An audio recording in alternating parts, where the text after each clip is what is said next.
Para a gente repercutir esses números da companhia, quais os planos para o futuro próximo? Eu converso agora com o Rodrigo Araújo, diretor financeiro da Motiva. Rodrigo, seja muito bem-vindo. Prazer receber você aqui no Money. Obrigado, Vitor. Bom dia. Obrigado. Rodrigo, eu queria perguntar para você exatamente sobre esse impacto de ganhos não recorrentes, o lucro de 1 bilhão 413 milhões de reais, que foi bastante impulsionado por esse ganho em relação a essa concessão da trecho Minas-São Paulo. Eu queria entender exatamente qual deve ser, então, o impacto do ponto de vista de recorrência em relação a esses resultados. Evidentemente, a gente não vai ter esse impacto de 750 milhões de reais no próximo balanço. Eu queria entender exatamente o que a gente pode esperar para os próximos números. Claro. Não, tá ótimo. O que aconteceu nesse trimestre foi um reconhecimento inicial. A gente assumiu a concessão no mês de abril e já assinou o termo aditivo, que tem um primeiro ajuste tarifário ainda em maio. E aí, o que acontece, né? A gente tem uma diferença entre o que era o patrimônio líquido da concessão anterior e o novo contrato. Isso é que gerou esse ganho, que, como você falou muito bem, Vitor, ele não é recorrente, de 750 milhões de reais. Em bases recorrentes, a gente teve um resultado de 660 milhões de reais no trimestre, que também é um resultado muito sólido, um resultado de 67% acima do ano passado. Então, de toda forma, teve um crescimento bastante expressivo, que é direcionado por vários dos novos contratos. Assim, além da própria Minas SP, a gente tem 4 concessões novas ali entre Pantanal, Paraná, Sorocabana e Minas SP, gerando quase 400 milhões de reais de EBITDA já nesse trimestre. Então, a gente espera aí para frente o ramp-up dessa concessão. E no caso específico da Minas SP, quando a gente olha para um horizonte de 5 anos, a gente espera no 5º ano da concessão ser uma concessão que já gera quase 1 bilhão de reais de EBITDA, já algo próximo de 900 milhões. Então, ela claramente vai ser um dos ativos mais relevantes do nosso portfólio ao longo do tempo. Rodrigo, é relevante esse ponto que você traz, sobre esse crescimento do lucro ajustado de 67%, mas eu queria entender também essa alavanca provocada pelo próprio Free Flow, mostrando que o EBITDA cresceu 30,1%, exatamente com esse destaque para a tecnologia Free Flow na Rio-São Paulo. Eu queria entender exatamente qual é o impacto da redução dos custos operacionais envolvendo essa nova tecnologia e, evidentemente, qual é a perspectiva com a implementação do Free Flow de uma forma um pouco mais abrangente.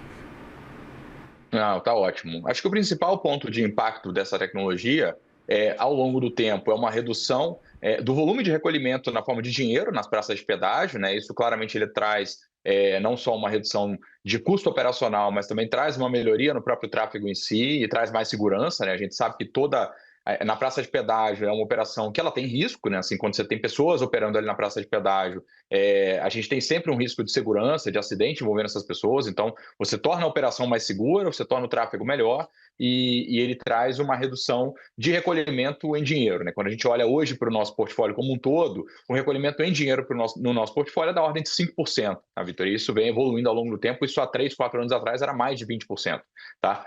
Quando a gente olha para as nossas métricas de eficiência, acho que a tradução melhor para esse número, e aí não é obviamente só o Free Flow, mas é tecnologia e melhoria de processos nas nossas concessões como um todo, a gente já observa que do ano passado para cá, a gente teve uma redução de 3,7 pontos percentuais da nossa métrica de custo sobre receita, né? Então, a gente atingiu aí no final do segundo trimestre de 26, 34,1%. A gente espera que esse número para o final desse ano seja mais próximo de 35%, tá? Mas essa é uma evolução bastante relevante, né? A gente tem uma meta de chegar a 28% até 2035, e é lógico que isso passa por mais tecnologia, mais eficiência na operação, incorporação de melhor tecnologia de imagem, enfim, a gente tem toda uma agenda relevante de inovação também, e temos sido, inclusive, premiados por essa agenda de inovação, que nos permite capturar outras eficiências que não só o Free Flow nas nossas concessões e, obviamente, tudo isso que a gente está falando melhora o tempo de atendimento para o usuário, melhora a percepção do usuário. A gente também tem uma avaliação bastante robusta de percepção de qualidade dos nossos ativos com relação ao usuário e mede isso, e isso também se traduz no índice de satisfação das nossas rodovias evoluindo ao longo do tempo. Rodrigo, fora o risco físico, o Free Flow ele incute um risco de negócio que é a inadimplência. Eu queria entender se isso está mensurado no balanço de vocês, evidentemente se isso impacta de alguma forma também o nível de provisionamento da empresa. Então, acho que até o momento a gente tem uma inadimplência rodando bem próxima do que a gente imaginava, tá? Quando a gente olha historicamente em outros países, esse índice é até um pouco maior que tem sido no Brasil. A gente está falando de algo, Vitor, entre 5% e 10%, tá? E isso fora do Brasil é até um pouco maior do que isso, é mais próximo desses 10% do que dos 5 a 10%. O que a gente tem percebido é que, nesse primeiro momento, como a gente ainda tem uma parte relevante das praças de pedágio ainda sendo responsável pela arrecadação, esse impacto em termos financeiros é muito baixo, tá? Assim, ele não é relevante para a gente hoje. E ao longo do tempo, os contratos eles preveem também o compartilhamento de parte, né, desse risco de inadimplência. Tá? Então, como é uma tecnologia nova implementada no país, parte dos novos contratos já prevê um certo nível de compartilhamento desse risco entre concessionário e poder concedente. Mas eu acho que isso passa por uma jornada de evolução da tecnologia e aprendizado que tende a caminhar para algo mais estável ao longo do tempo. Tá? A gente não espera que haja um aumento relevante de inadimplência, até porque o sistema ele tende a ficar não só mais estável, mas a própria cobrança em si ela tende a ficar mais otimizada. Quando a gente observa hoje em várias praças de pedágio, a gente já vê, por exemplo, o índice de cobrança, seja com pagamento por aproximação em cartão de crédito, seja com as tags, ele supera 80%. Então, assim, isso ao longo do tempo tende a evoluir, tende a crescer, e isso acaba traduzindo em uma inadimplência menor também automaticamente.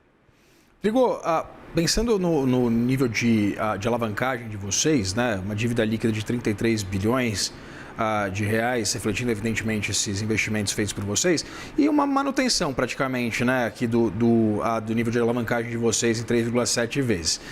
Eu queria entender exatamente quais são as perspectivas em torno dessa alavancagem, se há algum plano de redução desse nível de endividamento, dado também esse cenário macroeconômico, mas principalmente pensando também na agenda de desinvestimentos de vocês. A que pé que está também essa perspectiva, né? A gente inclusive chegou a conversar no trimestre passado sobre esse assunto. Queria entender exatamente a que pé que estão esses planos.